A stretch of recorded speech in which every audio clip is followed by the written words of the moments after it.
Hello guys, in today's video I will be showing you how to fix Facebook can't send request problem. So the answer is easy, just go to the settings and then scroll down to the apps section, and then go to the search Facebook,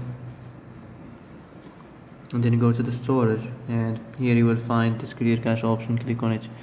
Now you can go check it if it works, and if it didn't you can try to restart your phone or turn the Wi-Fi off and on, or the Bluetooth or the airplane mode. Also you can try to clear data, but be careful. If you clear data, all this application's data will be deleted. This includes all files, the settings, the accounts, the databases, etc. So be careful if you want to clear your data.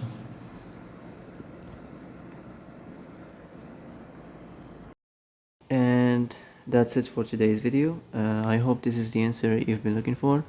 If you like this video, don't forget to like and subscribe, and see you in the next video. Thanks for watching.